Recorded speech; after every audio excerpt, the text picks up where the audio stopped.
পেনভিশন TV presents. বাংলাদেশে এই গ্রীষ্মকাল আসার পরে আগুনের প্রতাপটা কেমন যেন একটু বেড়ে গেছে।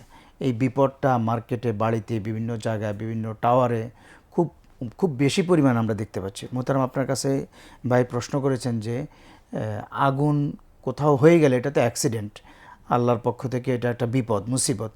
তখন আমাদের মুসলিমদের করণীয় কি? আমরা এই ক্ষেত্রে রাসূলের সুন্নাহ কি? আমরা ওই মুহূর্তে আমরা কি করতে পারি, বা এই আযাব থেকে বাঁচার জন্য পূর্বে আমাদের কোনো করণীয় শরী বিধান মতো আছে কিনা? আমাদের প্রস্তুতি তো থাকবেই, টেকনোলজিক্যাল প্রস্তুতি আমরা নিবই, আমরা সাবধানতা অবলম্বন করবই, কিন্তু আমরা আল্লাহর কাছে আশ্রয় চাওয়ার মতো কোনো সুন্নাহ আছে কিনা?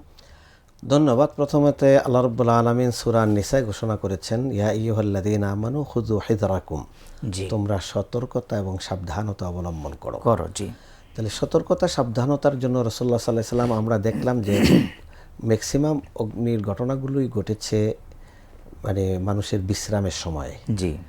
আর আল্লাহ রাসূল সাল্লাল্লাহু আলাইহি সাল্লাম বিশ্রামের সময় ঘরের দরজা কিভাবে লক করতে হবে, আল্লাহ রাসূল বলছেন যে আগুন নিভিয়ে ফেলো, চারাকগুলো নিভিয়ে ফেলো, লাইট অফ করে ফেলো, খাবারের পাত্রগুলো ডেকে রাখো, পানির ঢাকনাগুলো ভালো করে আটকিয়ে রাখো, দরজাটা ভালো করে লক করো।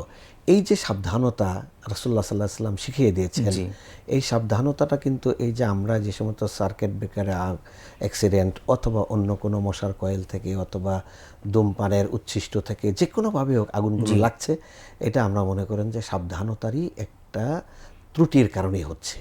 আমরা এত বড় মার্কেট, সেখানে যদি আমরা কিছু লোক প্রহরী রাখি, তারা টহল দিবে, দেখবে যে কোথাও কোনো দুর্ঘটনা ঘটে যাচ্ছে কিনা, তখন তাৎক্ষণিক এটা ব্যবস্থার জন্য নির্বাপক যে সমস্ত বিষয়গুলো আছে এগুলো নিয়ে আমাদের নেমে পড়তে হবে।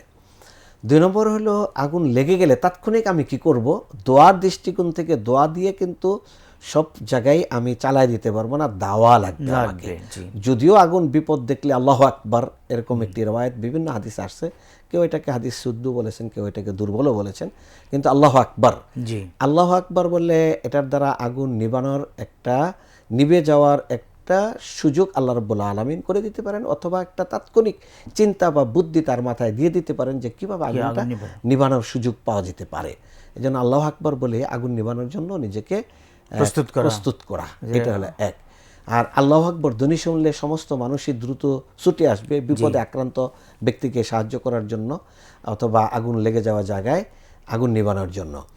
আর দ্বিতীয়ত এই জাতীয় ক্ষেত্রে আমাদেরকে যে সমস্ত বর্তমানে টেকনোলজি, যে আমাদের প্রত্যেকটা ভবনের জন্য আগুন নির্বাপক যে সকল যন্ত্রগুলো আছে, এগুলো প্রশিক্ষণ থাকা দরকার, আমাদের মহড়া থাকা দরকার, আমাদের পর্যাপ্ত সিকিউরিটি থাকবে, তাদের মহড়া থাকবে, তারা এগুলোর মাধ্যমে তাৎক্ষণিক কিভাবে আগুন নিভাইতে হয় এটা জানতে হবে। আমিও যে ভবনে থাকি, হঠাৎ করে আমি ফজরের সালাতের পরে আমাদের যিনি ম্যানেজার, দুজনে দাঁড়িয়ে কথা বলছি যে হঠাৎ করে আমাদের সার্কিটে আগুন লেগে গেছে। তো দৌড়ায় সিকিউরিটি দৌড়ায় গিয়ে চিৎকার করতেছে, সে অনেকটা মানে কান্না করে ভয় পেয়ে গেছে যে আগুন করে চিৎকার করতেছে, স্যার আগুন। তো আমরা দুজনে গেলাম, তো ম্যানেজার সাহেব সেখানে একটা আগুন গ্যাস এরিয়া ছিল, সেটা দিয়ে তাৎক্ষণিক আগুন নিবানোর নিয়ন্ত্রণ নিয়ে চলে আসছে আলহামদুলিল্লাহ। পাশেই সাব স্টেশন, যদি আগুন লেগে যেত হয়তো পুরো বিল্ডিংয়ে একটা বড় দুর্ঘটনার মুখে পড়ে যেতাম।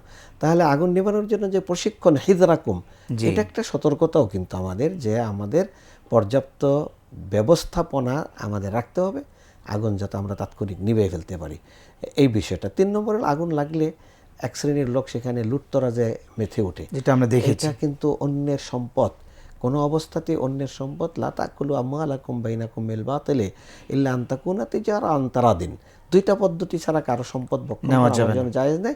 একটা হলো কেনে নেওয়া, আরেকটা তার সম্মতিতে আমাকে গিফট করা। এই 2 পদ্ধতির বাইরে কোনো একটা পদ্ধতি নেই তার সম্পদ বা ভোগ করার জন্য আমার।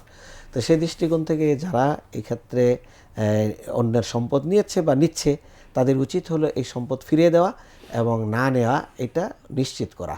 জি।